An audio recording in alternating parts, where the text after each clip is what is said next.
Jangan lupa subscribe YouTube channel Metro TV News dan jangan lupa nyalakan notifikasinya. Dan permasalahan banjir yang terjadi di DKI Jakarta dan kaitannya dengan curah hujan yang tinggi, kita langsung bergabung dengan pengamat tata kota Yayat Supriyatna. Kang Yayat, selamat siang. Selamat siang Mas Iqbal.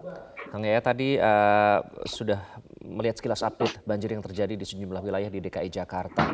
Nah, kalau dari analisa Anda Kang Yayat, apa yang menyebabkan banjir di beberapa wilayah di Jadetabek kali ini? Karena padahal curah hujannya lebih rendah dibandingkan awal tahun 2020. Justru sekarang ini yang menarik, di 2020 sebetulnya hujannya kategori ekstrim, itu di atas 200 lebih. Jadi udah skala Ki hampir 1000 tahunan. Kalau paling tinggi biasanya perencanaan kota itu bisa merencanakan antisipasi Ki-nya sampai 100 tahunan. Artinya itu bukan 100 tahun sekali, tapi intensitas kapasitas hujan tertinggi itu biasanya dihitung dengan hitungan tahunan, 5 tahunan, 10 tahunan, 15 tahunan, sampai 100 tahunan. Nah, sekarang pertanyaannya, seperti apa yang dikatakan oleh Pak Gubernur, bahwa potensi curah hujan sekarang itu sudah rata-rata ekstrim, artinya dengan kapasitas di atas 150. Nah, sementara perencanaan drainase kita, kalau menurut Pak Menteri PU, itu kita gagal dalam konteks tata manajemen air. Bagaimana sebuah kota modern seperti Jakarta ini kalau perencanaan drainasenya masih menggunakan masa kolonial yang tetap dipakai di masa milenial gitu. Jadi kita bisa bayangkan kapasitas drainasenya terbatas, sementara hujannya makin lama makin ekstrim. Artinya apa? Kita gagal mengantisipasi perubahan cuaca secara global. Nah, sekarang fakta kan sudah terlihat. Hanya dalam 2 hari saja, dengan durasi waktu hampir 6 jam, dengan intensitas yang rata-rata cukup tinggi, kita sudah babak belur sekarang ini.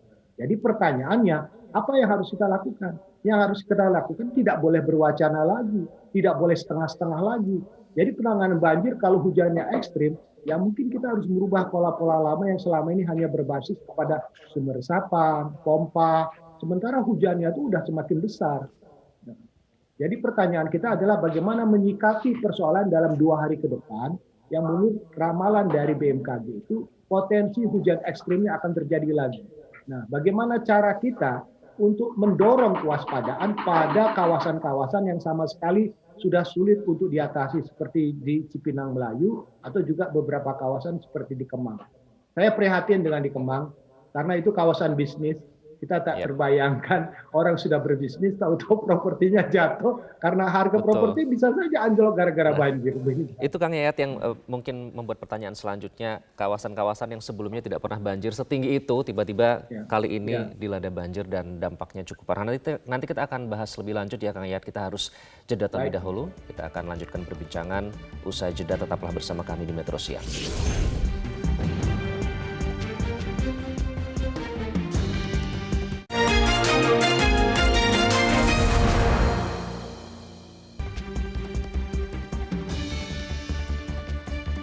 Anda kembali di Metro Siang masih berbincang dengan pengamat tata kota Yayat Supriyatna terkait dengan banjir yang terjadi di sejumlah wilayah di DKI Jakarta dan curah hujan yang masih akan tinggi dalam beberapa hari ke depan. Kang Yayat, tadi Anda menyatakan bahwa sistem drainase yang digunakan saat ini masih kolonial, tidak mungkin lagi dipakai pada zaman milenial seperti ini. Nah, ini apakah artinya prioritas atau fokus utama yang harus dilakukan oleh pemerintah adalah perbaikan drainase? Ini kan artinya perbaikan besar, Kang Yayat. Ya, sekarang itu perbaikan tidak boleh setengah-setengah, tidak boleh berwacana, harus aksi. Karena hujan sudah kategori ekstrim, artinya hujan itu sudah di atas 150. Kalau tadi Pak Gubernur mengatakan, perencanaan kita itu rata-rata untuk mengantisipasi hujan di bawah 50 mm atau di bawah 100. Kalau hujannya sudah 150 berarti kapasitas sistem sudah tidak mendukung lagi. Jadi pertanyaannya adalah jika hujannya berubah intensitasnya, kemudian ditambah dengan durasi waktunya makin panjang, berarti air yang tumpah akan makin banyak. Pertanyaannya, di mana ditampung, di mana diwadahi kalau sistemnya masih menggunakan sistem lama. Jadi belum ada semacam perubahan secara kata reformatif. Contohnya begini, dari 13 sungai yang ada di Jakarta dengan anak-anak sungai yang ada, itu sebetulnya sudah tidak mampu lagi. Karena masih menggunakan konsep yang lalu yang belum direformasi dan belum dilaksanakan sebagian. Master Plan tahun 73 sudah diperbaiki oleh Kementerian PU untuk ditingkatkan dengan master plan yang baru, tetapi aksinya inilah yang masih belum berjalan sebatas sepenuhnya. master plan ya. Ya, jadi sudah ada tapi ya belum, baru setengah-setengah lah, karena kita selalu ribut dengan debatable mana yang terbaik antara yang satu normal atau normalisasi. Sekarang sudah lah, lupakan itu, lakukan satu visi, satu program, satu aksi, satu target.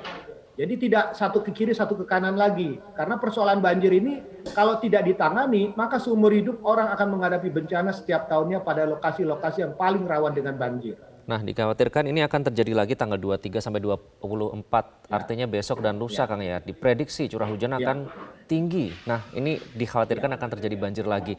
Kita tidak bisa bilang antisipasi terlambat atau apa yang harus dilakukan, namun apakah ada hal yang bisa dilakukan agar banjir tidak terjadi seperti kemarin lagi, Kang Yayat? Ya, ini yang menarik. Ibu Dwi dari Kepala BMKG mengatakan akan ada curah hujan ekstrim. Nah, beliau kan menginformasikan bibit silikon yang kemungkinan siklus itu akan membentuk suatu potensi curah hujan. Nah, pertanyaannya, mudah-mudahan BMKG bisa memberikan informasi day to day. Tadi dari perubahan warna ya kan, dari warna kuning menjadi merah, menjadi coklat. Nah, day to day, waktu per waktu, itu harus segera disampaikan. Kalau kita seperti belajar di Amerika atau kota-kota besar lainnya, kedatangan typhoon itu bisa diinformasi jam per jam.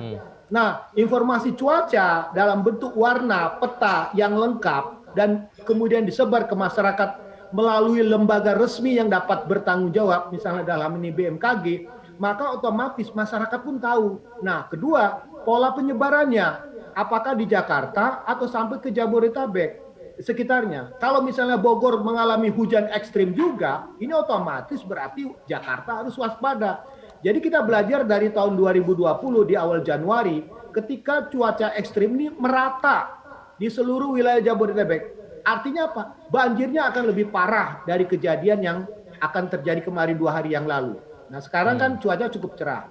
Kita lihat, kalau informasi tentang perubahan dari cuaca waktu per waktu, jam per jam, secara informatif itu bisa dideteksi, ini menarik sekali. Real Karena time ya, yang Kang begitu Yayat ya. BMKG menerapkan cuaca, masyarakat yang di bawah sudah tahu, khususnya pada wilayah yang paling rentan dan sulit menghindar. Seperti tadi saya katakan, Cipinang Melayu, wilayah Kemang, wilayah dataran bantaran sungai. Contohnya misalnya saya kasih contoh lagi di Bekasi.